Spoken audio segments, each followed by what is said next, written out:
Good morning, Summa scholars. Welcome to the Daily Summa. Today is March 14th in the first week of Lent. And as you can see, I'm at Joe's place. How's it going, Joe?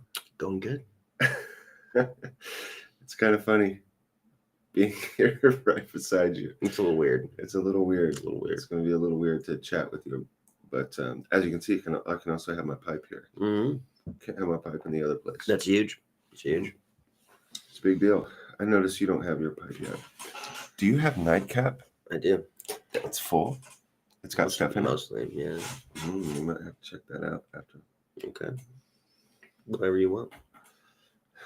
I have to keep in mind that there are people watching, that this is a video that's going out, because we're just hanging out here. No. It feels so much like we're not on a video. No. Let's just say we're not really on a video. Yeah. I don't even care. Should we talk about last night? Last night we said we were going to do a live stream from the decade party, but the decade party. Wait, we said that? We said we might do a couple little live streams. I think you said. I don't think we said that. Well, that's what I said, and the reason it didn't happen is because the decade party was swinging. Yeah, it was swinging. It was pretty good. Fortunately, by a beautiful stroke of divine providence, it was also jazz night. So there was a bunch of people there, and there was a jazz band, and they were playing like old standards.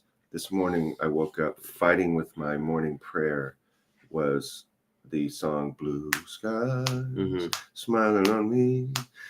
We had a cornet, we had an alto sax, a tenor sax, we had piano, drums, bass. At some point there was an upright bass. Somebody got up and played the Someone upright did?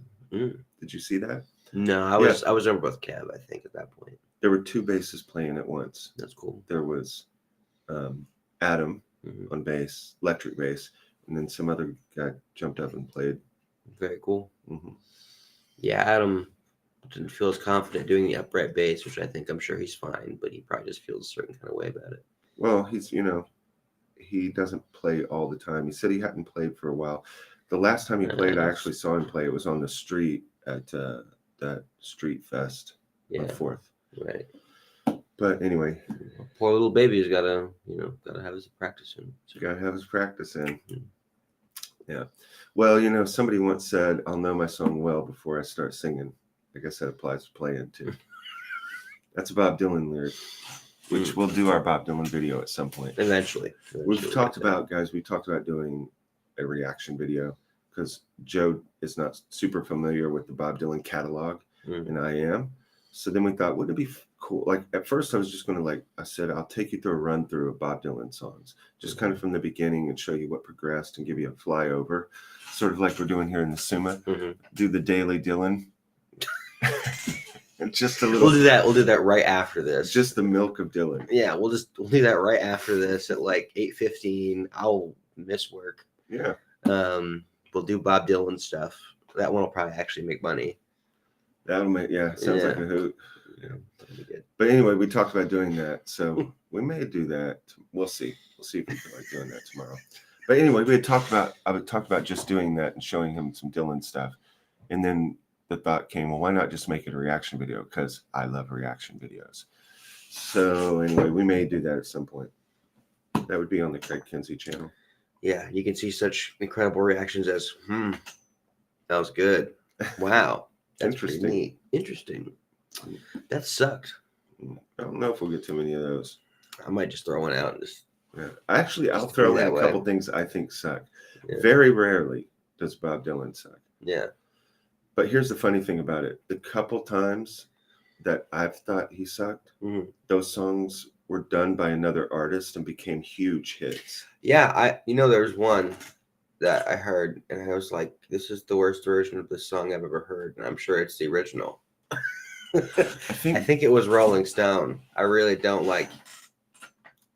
I didn't like that. We'll have to see. We'll have to dig into that and see if you heard the original or maybe I didn't. The one that I know that I don't like is there's a Garth Brooks song, and it's like, I'll do anything for love or something. I'll walk a mile. I'll go swimming across the ocean for you. I'll go crawling down the avenue there's nothing I wouldn't do to let you feel my love. And when I first heard it, I was like, Bob, that's just, I don't like that. And then Garth recorded it, and it was a huge hit. Just once again showing me that my musical tastes are not popular. Yeah, I know what you mean. I've had that happen numerous times in my life, where there was one point, one of the guys in my band knew that I didn't like modern music. It's very rare that I like anything. Yeah. And when I say modern, I mean 80s on. And he brought a CD in. This was like when I was in college. He was like, "You got to hear this one, man. I think you're going to like this one." And it was, I'm trying to remember the name of the guy. He was like a folk guy from England who did an album. I won't be able to remember his name, but it's a good album. We start listening to it, and the first song was really good. The second song was really good. I think it was the third song. He did something in the lyrics that was extremely clever.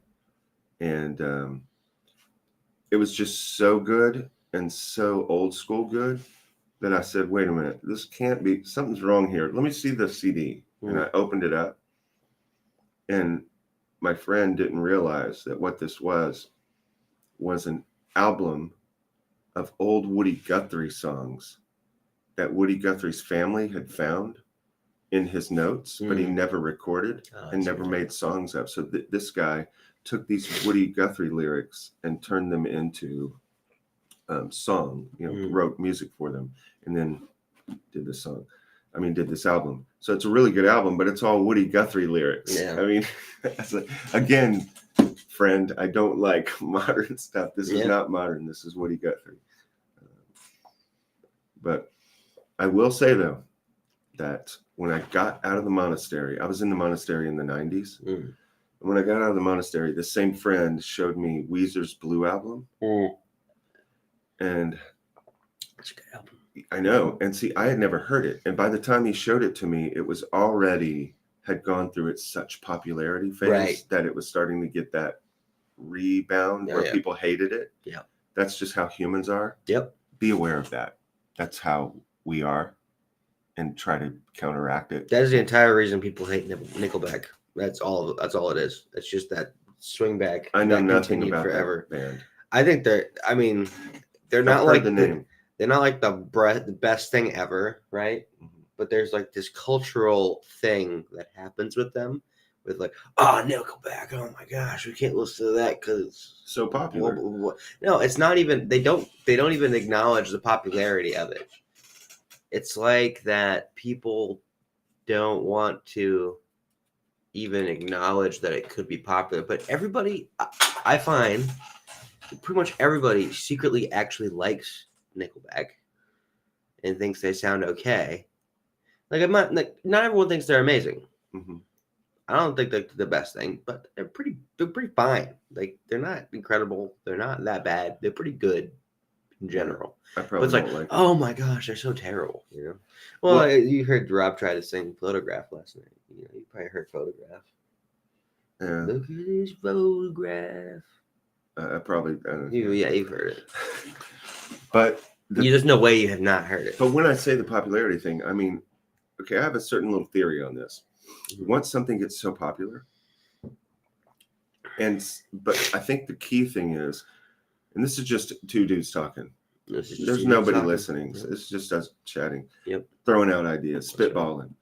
But I think that what happens is when you like something so much, I don't even think it's so much the popularity thing.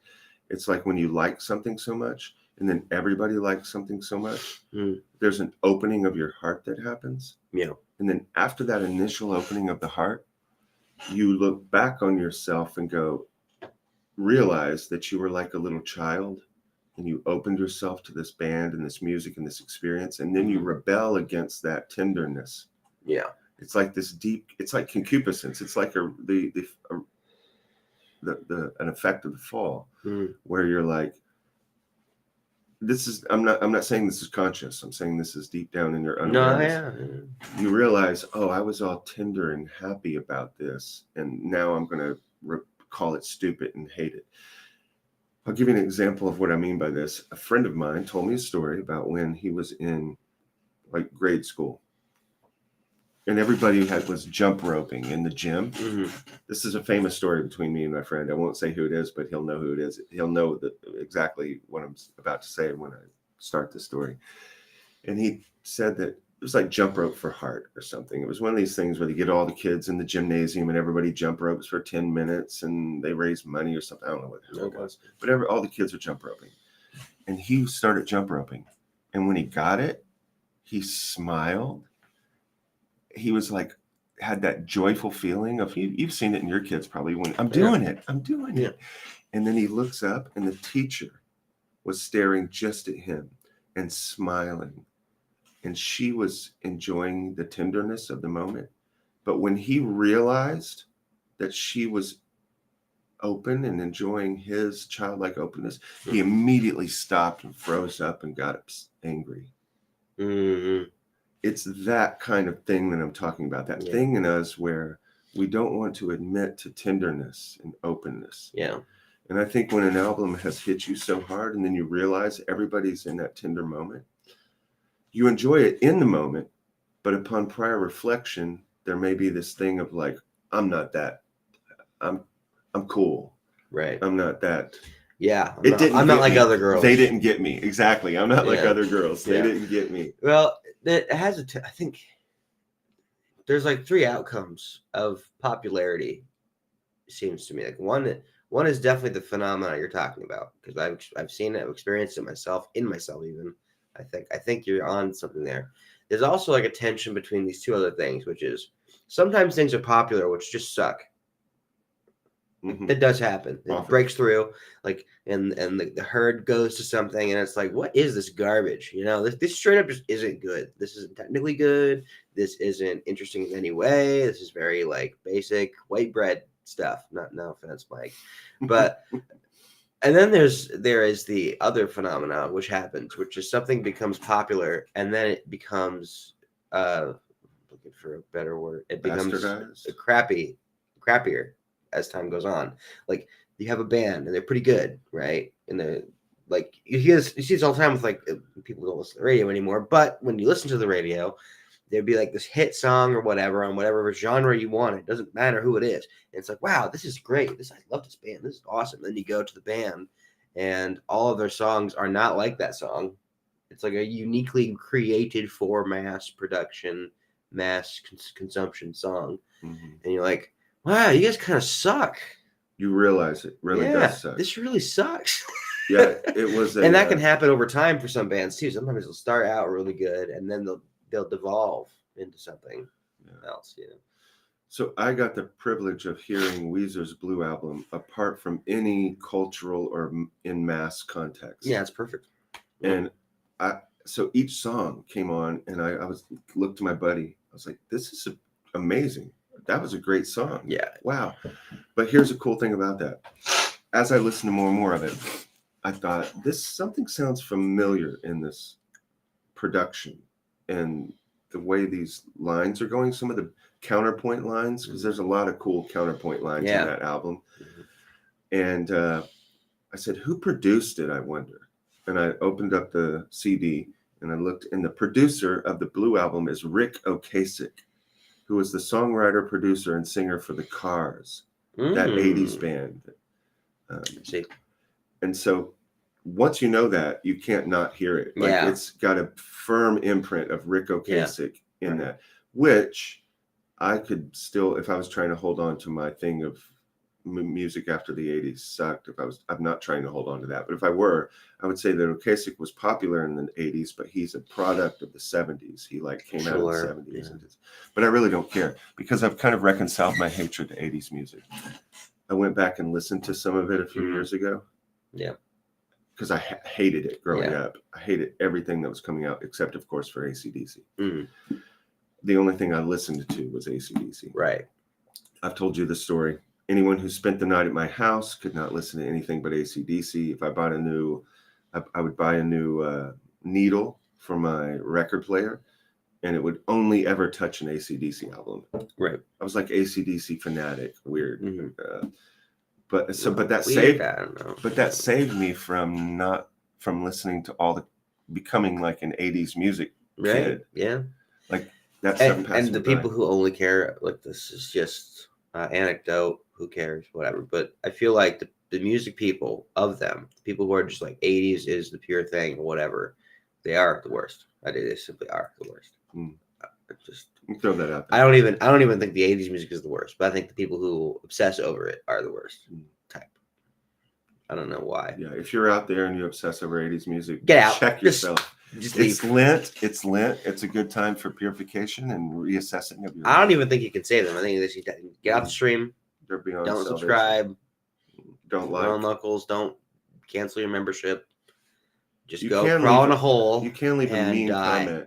Don't subscribe, but leave a mean comment and like. Yeah, do that. That'd be cool. Yeah. Get super mean. I want all like the meanest. They're so funny to me. We talk about doing a video if this whatever we're doing here thing gets enough people to where there's frequent comments to get the mean comments and like do a video or reaction video of the mean comments. That's something people do, and I think it would be fun to do it for this. But anyway, I did go back and listen to 80s music later, and there's stuff that I'm like, okay, this is good. Yeah, that happens. I mean, Prince is a badass. Yeah. Michael Jackson, badass. Yeah. Cyndi Lauper has a lot of great stuff. There's just good 80s music, but when it was coming out, I hated it. Yeah. I'm kind of starting to like mustard, I don't know what that is. Just mustard. Oh, you mean just you used to not like mustard, and now you like it. Yeah. Now I'm starting to. I can feel it in me. Tasted it every once in a while on accident on something, and it's like, it's not as bad as it used to be. I told you there's this singer-songwriter guy that's played at a few festivals with me. He's like a guy who plays nowadays, whatever you call that, contemporary. Yeah. And I can't remember his name, unfortunately, but he had a video that I didn't watch, but I saw the thumbnail, and it was, I had a stroke, and now I like the Grateful Dead. And I still can't take the Grateful Dead. That's pretty good. I can't handle the Grateful Dead, man. I had a stroke, and now I can tolerate hanging out with Greg. And eat mustard. I can eat mustard and hang out with Greg.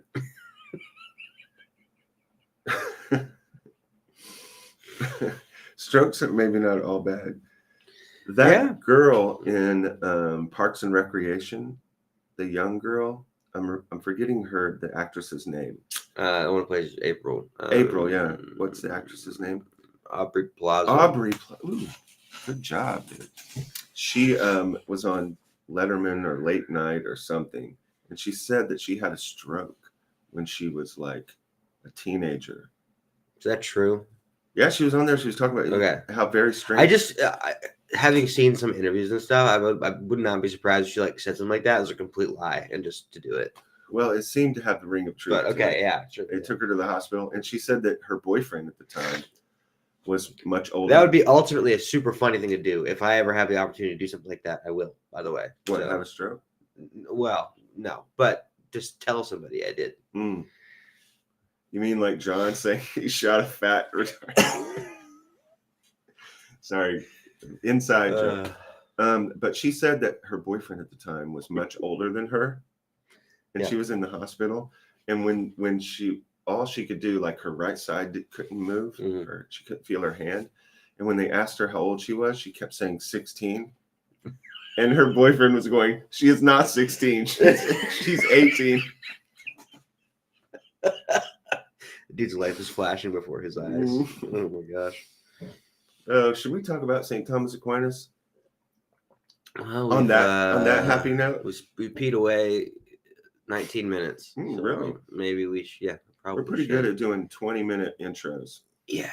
By the way, we had a test last night. The first decade test ever. Yeah. It was kind of exciting. It was kind of fun and exciting for me. I think we had 5 competitors. Yeah. Well, you counting Dom? Dom came later, and I think he was the 5th. He was the 5th? We had 5 or 6 competitors. There was one guy, a friend of ours, who came later, And he was like, do I still have time? I was grading the papers. Yeah. I was grading papers last night, dude. Yeah. At a party with people all around me, smoke-filled room, grading papers. What has my life become? But yeah, you're lame. Just so you know, you reached lameness. Lame. You've arrived. Thanks, Peter. It's been a long climb. It's been a long, hard climb. Too many years of being cool. Hell yeah, dude. You've got water. Thanks. I think I have some over here. I should probably get some water. You know exactly where the water is, dude. But anyway, are we really gonna go off through the whole coffee thing? Okay, you make fun of me while I go get water. By the way, also, thanks for making coffee for me this morning. I appreciate it. Dude, I just woke up. Yeah, I've already done morning. Good for you. We don't you. need to talk about. Good for you. We don't need to talk about. Wait, listen, how long have you been Catholic? I don't know. It's been a while. Just a guess. I just watched myself sit down in the other screen. Yeah, it's There's delayed. a delay. Yeah, it's delayed. Yeah. In case something happens, you can cut it off. Yeah, if a naked man runs through the room or something, I could do something. Which could happen with your son. That's possible, actually. Yeah, that's totally. But how long have you been Catholic? I can't even remember. Take a guess. 20 years. Oh, yeah, I've been Catholic for 2 years, so maybe you should just chill out. Understand where I'm at, you know? And I don't think that understanding is the vibe we have. No, we understand each other very well. Okay. Yeah, I'm gonna take that. I'm gonna put it in the back of my head and remember it for later. Extricate it from the back of your head. Just gonna know. Mea culpa, mea maxima. Just gonna put that back there. Part of Catholicism is pull out that card. I'm not good at it yet. I'm gonna pull out that card. Oh, you mean like women do? Yeah, exactly. Okay, I get it. I knew there was always something. Is there something wrong with women? A little effeminate about you. Something wrong with women? There's too many of them, and I'm just one man. Wow. Okay, let's do some soup. No, but I was going to say something about the test. Fine. The test was great, and we had one guy who has not watched Daily Summa, and he comes rolling in all cash. You know, he's like, "Can I do it?" Actually, I forced it on him, but it's like anybody can do. I told him to. Because he walks in and he's like, "Oh, did I miss the test?" And I was like, "Yeah, hardcore." He's no, not Dom. I'm talking about Jacob. Oh, really? I'm saying Jacob was like. Jacob does not watch the Daily Summa. Oh, I understand what you're saying now. Yeah. So this guy comes in, a new friend of ours, kind of new on the scene, and he's done missionary work in Africa and got chased with machetes and stuff. And he's like a guy who I want to know more, and interesting new guy in the circle that we're eager to meet more. Mm-hmm. So he does the test, and there was 20 questions, and then there were 3 extra credit questions. And this guy actually got the most points on the 20 questions, but he lost to Mike Elias because of, I think Mike got 2 of the extra credit, which were 5-point questions. All the others were 2 points. But anyway, it's very impressive. The dude knew his theology. Let's see if we can know our theology and do this Daily Summa thing. I wasn't allowed to do it. That's true. I thought it wouldn't be right. I thought it would feel weird. Like, what if you won? It'd be like, oh. Sounds awesome. It would feel... Sounds awesome. Yeah. That's all I'm going to say about it. Summa Theologica, Summa Theologiae, question 11, the unity of God. Let's get after it, shall we? Real quick, I'm going to aside for time. What's theologia? Theologica? I think it's maybe Latin. Can we just pick one for all time right now? Can we just decide what it is? I like jumping back and forth depending on how I want to make it. That's not how I work. I need to know. Well, you got a lot of needs this morning. I'm a needy guy. All right. Question 11, the unity of God. After the foregoing, we consider the divine unity, considering which there are 4 points of inquiry. Number 1, whether one adds anything to being. 2, whether one and many are opposed to each other. 3, whether God is one. What do you think the answer is on that one? Yeah, dude. We're going to really say yes. And 4, whether he is in the highest degree one. I mean, that's going to be an interesting question. Yeah. Well, we think everything should be highest about God. That's where I'm going with it. And that guy, Jacob, when I went out to buy him a cigar for winning, I gave him like even though he didn't win, he did so well without even doing the Summa that I bought him a cigar. Yeah. So while we were out there getting the cigar, he goes, I should do. What was the answer to the could God, if all things being equal, win a chess game if God only had the king and his opponent had all the pieces? And he answered no, which is the right answer. Right. And he had not heard any of the teaching. He just reasoned it out that, wait a minute, if all things are equal, then it can't be that you can win, because that's not the reality of the board. Yeah, there's no way to position the king. It's just not real. It's not possible. That's the thing about Thomistic thought. There's a very famous book on Thomistic thought, and it's called Reality. And the reason it's called Reality is for this very reason. Thomism is deeply embedded in reality. And you come to know the things of God through the material world. He got that question right also. You come to know the things of God through the material world.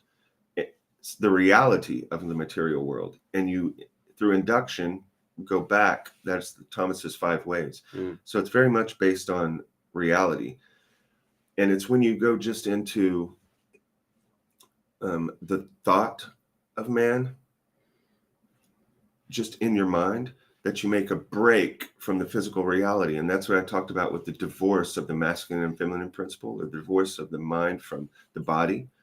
That's the divorce that we're watching on the earth right now, where if whatever I choose or think in my mind is what's real. But Thomism says, no, what is in science, observable science, is what's real. And we induce spiritual things from that reality, but you can't put away that reality. You can't disregard it.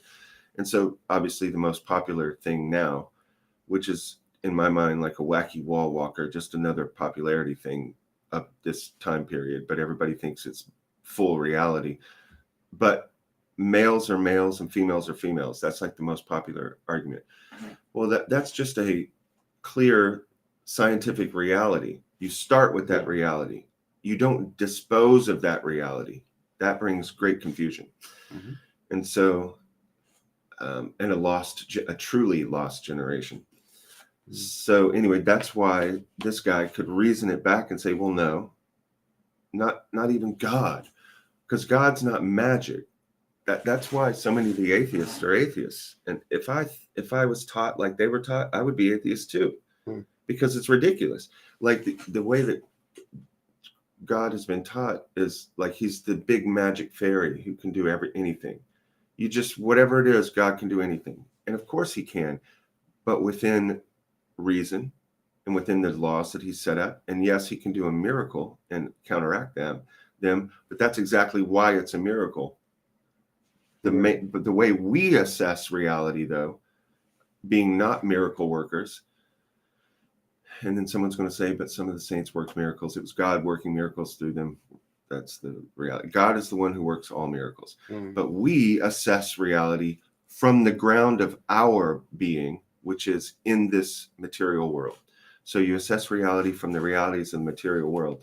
That's why I was going to say more to Steve last night when he talked about the school where they set up a chair in the middle of the room and say disprove or prove that this chair doesn't exist. And then he said some clever student writes in what chair and he gets an A. That's the thing that I was saying before that Dr. Rebard called egghead, you just go like silly this stuff that we don't do in this class. Yeah, right. And we do philosophy is based on, just like all sciences, theology is based on first starting with the real material world and then reasoning from there. Okay, so yes, we all want to say he's the high. If you hear is he the highest degree one, you want to say yes because he's the highest, bestest of everything. But it may be. We'll see. It probably is. Yes, but we'll see what Thomas has to say. I'm gonna remember that you doubted me in this moment. I'm not doubting. No, just remember. Take Jim, that. Put the bag. I love you, man. We'll pull that out when we're. All right, we should get through this. Yeah, dude. I have to drive back to the Hermitage today. And I have less slides than normal for this one. Maybe that means it'll be easier. Good. Let's just zip through the objections like we like to do. I don't know. And spend more time on the replies and the I answer that. Nice. Article 1, whether one adds anything to being. Question 1, Larry. Objection. Objection 1, Larry. See, that's why I need you here. I noticed the other day also, I said, here in 2024, we do blah, blah, blah. I did one of those. It's good. It's a little late to be doing that. You didn't stop me on that one, though. I was probably doing something. Reply to objection 1. It seems that one adds something to being. For everything is in a determinate genus by addition to being, which penetrates all genera. But one is a determinate genus, for it is the principle of number, which is a species of quantity. Therefore, one adds something to being. Again, we'll just zip through these and then talk about it in the reply to objections. Objection 2, Ralph. Further, what divides a thing common to all is an addition to it, but being is divided by one and many. Therefore, one is an addition to being. Number 3, Shimon. Further, if one is not an addition to being, one and being must have the same meaning, but it would be nugatory to call being by the name of being. Therefore, it would be equally so to call being one. Now, this is false. Therefore, one is an addition to being. You got to break down nugatory. Nugatory is unnecessary. Okay. He could have just said unnecessary. But. Said contra. On the contrary, Dionysius says nothing which exists is not in some way one, which would be false if one were an addition to being, in the sense of limiting it. Therefore, one is not an addition to being. You know, Dionysius, you could have, that's a double negative, right? Why don't you just say everything which exists is in some way one? But he has to say nothing which exists is not in some way one. Boethius, just, it's hard enough already. Okay. Respondio, I answered that. One does not add any reality to being, but is only a negation of division. For one means undivided being. This is the very reason why one is the same as being. Now, every being is either simple or compound, but what is simple is undivided, both actually and potentially. You should rejoice because you should understand that sentence now. If I had read this when we first started, you wouldn't, but we now know about potentiality and actuality, and we know that simplicity, divine simplicity and undivided. God is simple, which means he does not have any potentiality.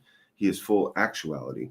And so that sentence is intelligible to us now from studying. Congratulations. But what is simple is undivided, both actually and potentially, whereas what is compound has not being, whilst its parts are divided, but after they make up and compose it. Hence, it is manifest that the being of anything consists in undivision.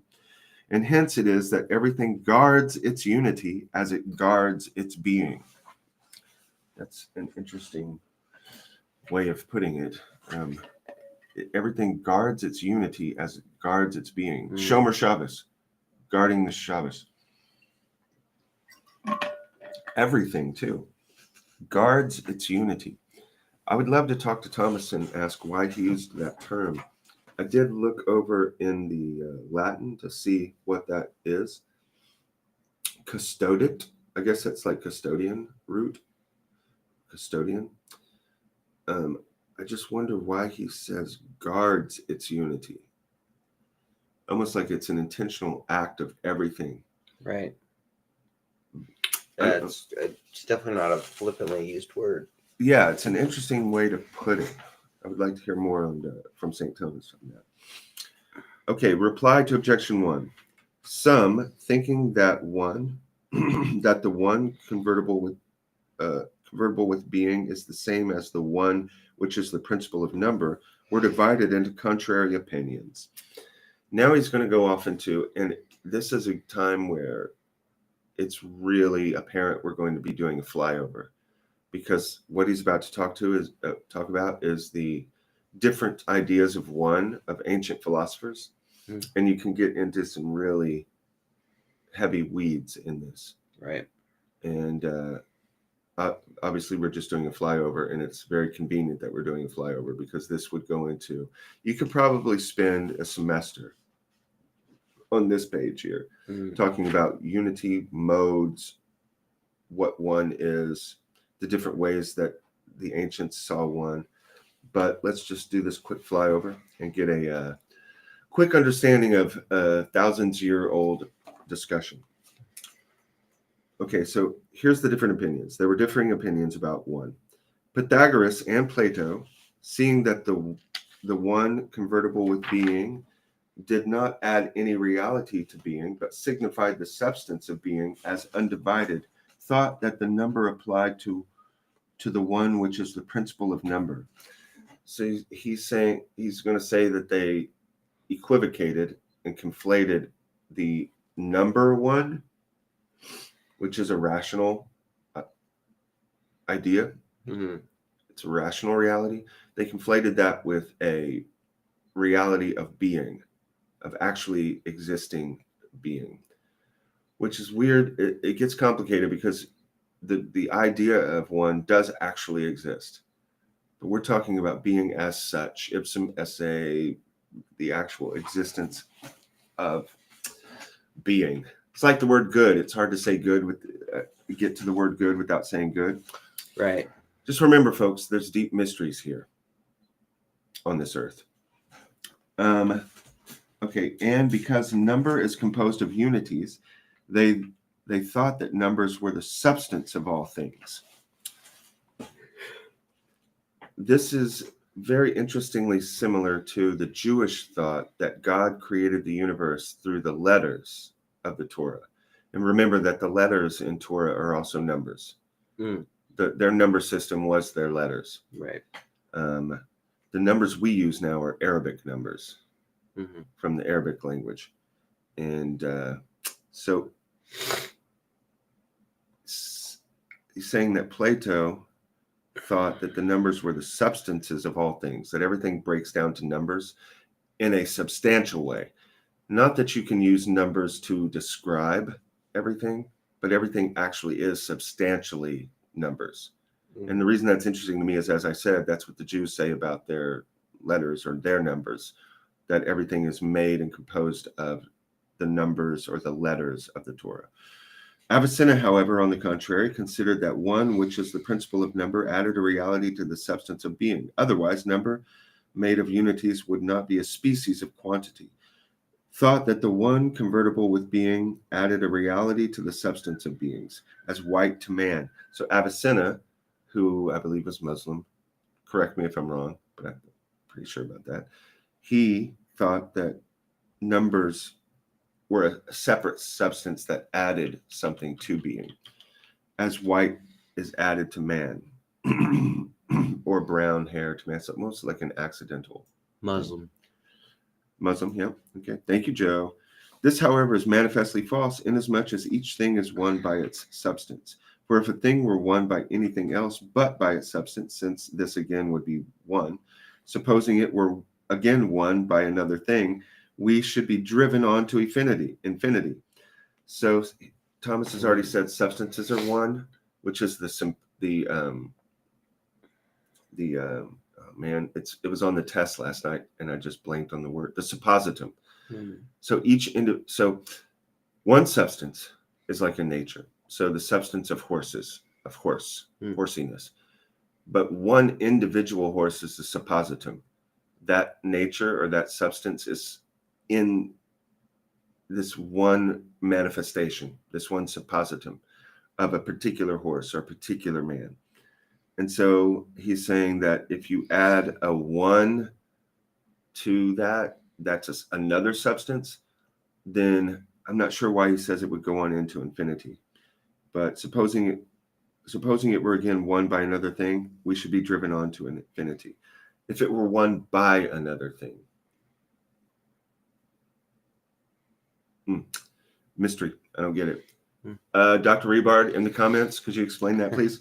Hence, we must adhere to the former statement. Therefore, we must say that one which is convertible with being does not add a reality to being, but that one which is the principle of number does add a reality to being. Okay, then that's going to be interesting later. He's using the word reality. And then previously he had said, belonging to the genus of quantity. Previously he had said,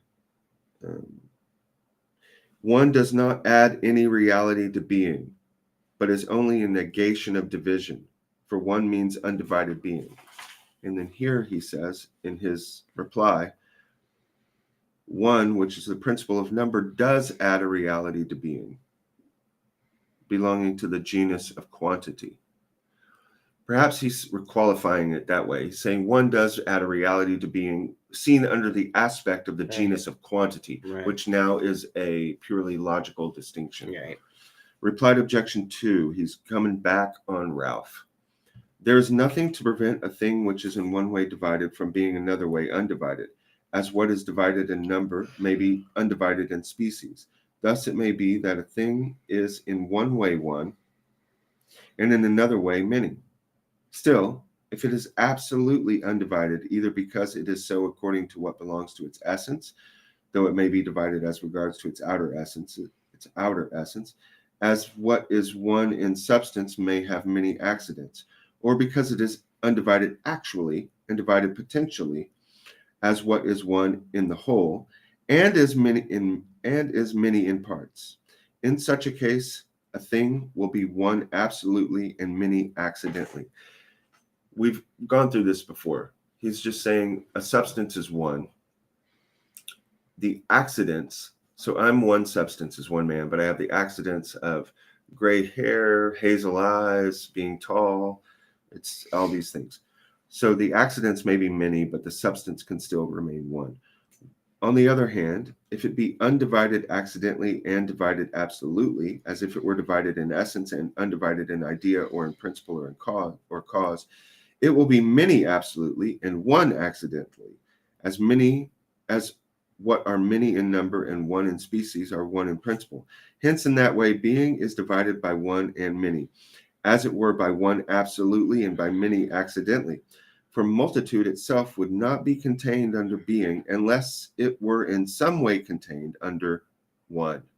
Thus says Dionysius, that there is no kind of multitude that is not in a way one. But what are many in their parts are one in their whole, and what are many in accidents are one in their subject, and what are many in number are one in species, and what are many in species are one in genus, and what are many in processions are one in principle. I've even forgot what the question was, dude. Yeah, that one was mind-boggling. Further, what divides a thing common to all is an addition to it, but being is divided by one and by many. He's going again to the thing. One and many are a logical distinction. Being, he's going to say, being itself is not divided. That's the whole point of this, that being, he's trying to raise our minds to see being as the ground and only true reality of a being. Being is being. And to stay at that, just keep that foundation, and you won't get as confused when you start bringing numbers and division and one into it. Now, there's an interesting thing I read in the Quadrivium that I'm being reading, the book, the Quadrivium, when it talks about number. The first page is the number one. And they talk somewhat, I mean, again, this book is a flyover of the Quadrivium too, so it's like very short. It doesn't go into any depth in it. It's almost like Quadrivium and Trivium for Dummies. Mm-hmm. But do you have a for dummies version? They did, actually. I almost got it, but these books are nicer looking and seem nicer, more thorough, at least in some way. So the discussion was, and the problem is, okay, here's the statement. You can't talk about one. This was the paradox that the ancients had a problem with. You can never talk about one. Why? Because as soon as you talk about one, that's something else talking about one. Right. So there's automatically two. It's automatic relationship. Yeah. And that's a brilliant insight, though. And that will have ripples throughout history. And it also is going to be interesting in talking about the Holy Trinity. Right. When we get to Thomas talking about the Trinity. Because we're so big on talking about one, and God is one, and he is completely one and one in being, and there's no division and complete simplicity. So we'll have to hear how Thomas deals with the Trinity. All that right. one will probably also meld the brain. It'll also probably meld the brain. Yes. Again, folks, this is a flyover, and this is supposed to be milk of the word. There's a lot of philosophy in this. And so I just encourage you to not be frustrated if you don't understand. Nobody really understands fully what's going on here on earth. That's why Thomas said it's all straw after he had his experience of the divine relationship. Once you've entered into it, you've been pulled out and experienced something on a higher level. These words are going to start sounding lugubrious. They're going to start sounding unnecessary. Did you say lugubrious? Lugubrious, yeah. It was a word that my buddy Manuel and I used many, many years ago as a joke. And now, of course, it's just a funny word. Something being so sad that it's funny or very convoluted and confusing. Lugubrious. Okay, so yeah, guys. What we're doing here is catechesis and camaraderie. We're meeting together. We're getting our heads into higher thoughts. And you can go on in any direction you want and study further in the future. Or you can just be content to know, now I know that there was a discussion of one. Interesting. Never thought about it that way. What is the difference between my substance and my accidents? What's the difference between my substance and Joe's substance? We have the same substance, human. But what is the difference? Then how can it be that there's a suppositum? And then the argument that they had of Plato and Aristotle, where are the substances?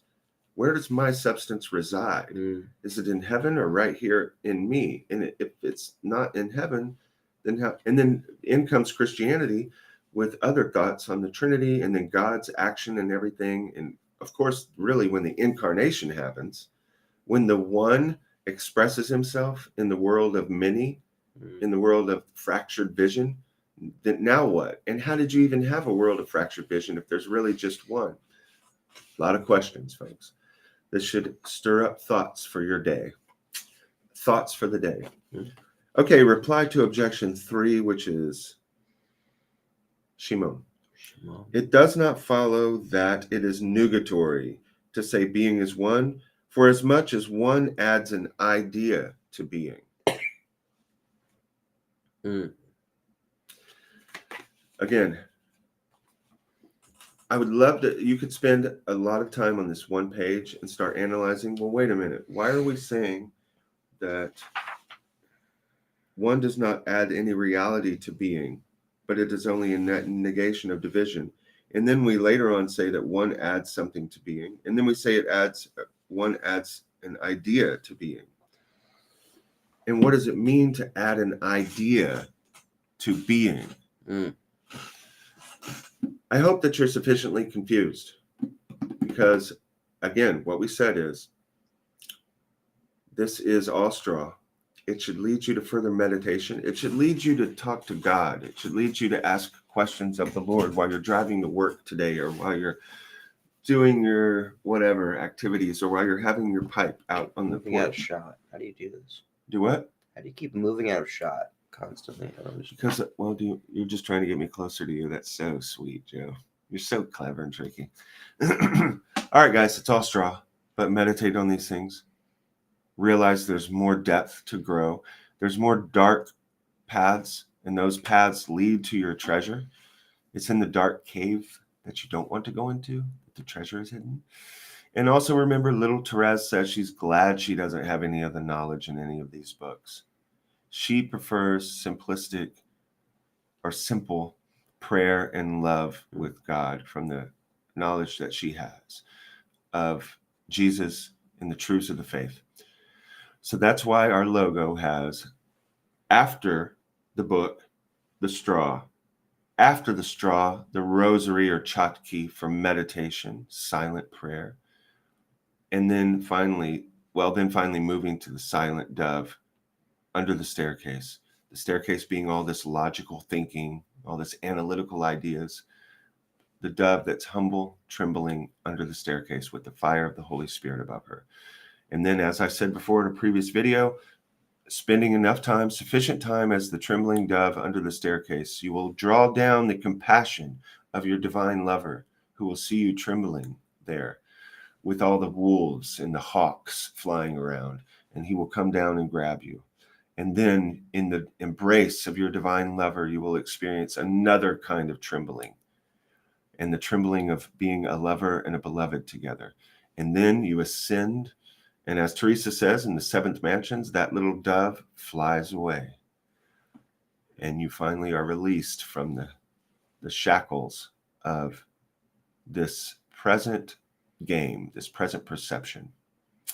Not in the Platonic sense, because there's going to be a resurrection and the body is good. I'm talking about our consciousness, our fallen nature that doesn't see things correctly. The reason why everything is confusing and dark.